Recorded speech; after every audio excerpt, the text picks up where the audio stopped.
qaar baaba inaan calaacalayo u qaatay markaan lahaa war colaad deegaan iyo ood wadaag aan iska dayno waa ku bogaadinaya inay isdifaaceen in badan bay dul qaateen waa ku bogaadinaya in ay isu tabaabusheeyeen inay nafahooda iyo adduunyadooda iyo dadkooda difaacaan sanduuqii iyo codkii baa inoo hadhay raq doorashaynu maanta dul fadhina waxaan leeyahay dareenkaas yuu inaga lumi haddii hoggaan wanaagsan waddankan uu leeyahay colaadaasi ma dhaco xaaladdaa ka curatay deegaankaa u dhexeeya Qorligud iyo Buuhoodle colaadaas marar badan baan ka digay marar badan baan bulshada ood wadaagta colaadeeda dhinacyo iska taagay inta nabaddu joogto ayaa ninba laba nin leeyahay bay Soomaalidu ku maamulay waan ka xumahay waqti aan munaasib ahayn colaadaan munaasib ahayn way colaadaas waxaana sida cadceedda u cad in duulaankaasi iyo gardarradaas ay ka timi dhinaca shishe dad waaweyn oo mas'uuliyiin baanu nahay ummadoodayaal baanu nahay kuma shaqeeyo anigu aragti qabiil shalayba dareemada colaadda si badheera baan uga horin laakiin waxaa muuqata in aan dhinaca shishe nabadiina qiimayn odayaashaasina dhallinyaradoodiina gacanta aanay ku qabanay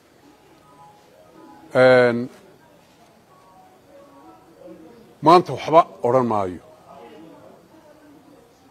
madaxda iyo mas-uuliyiinta iyo odayaasha dhinaca shishe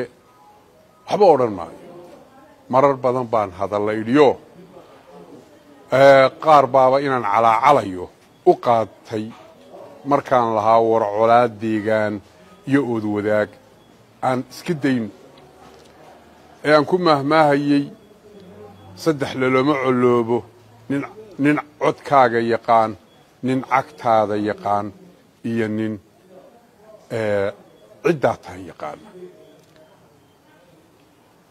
waxaan leeyahay bulshada deegaanka dhinaca soke aan odayaasha u nahay waxaan leeyahay marxalad adag baynu ku jiraa waa ku bogaadinaya inay isdifaaceen in badan bay dul qaateen waa ku bogaadinaya in ay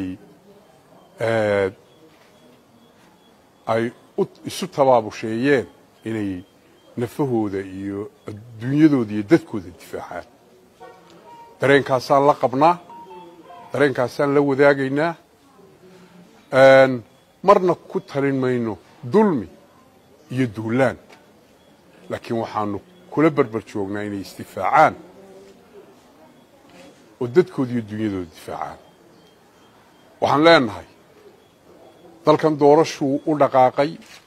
10 maalmood wax ka yar baa doorashadii ka dhacay baa ka hadhay sanduuqii iyo codkii baa inoo hadhay raq doorashaynu maanta dul fadhina waxaan leeyahay dareenkaas yuu inaga lumi dareenkaa doorashadu yuu inaga lumi waayo doorashadan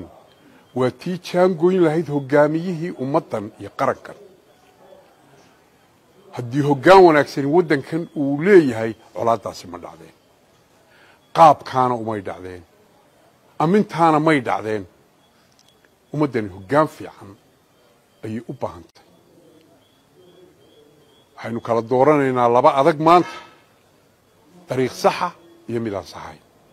waxaan leeyahay yaynaan duruufaha inagu gadaaman ee saamaynta inagu leh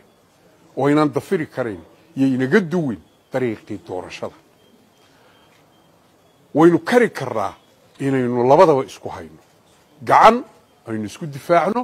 iyo gacan aynu ku xaqiijino doorashadeennii aan labadaba isku hayno أن تواسن كسمين هذه أبد ما سنتهين برشاد الشمالي الآن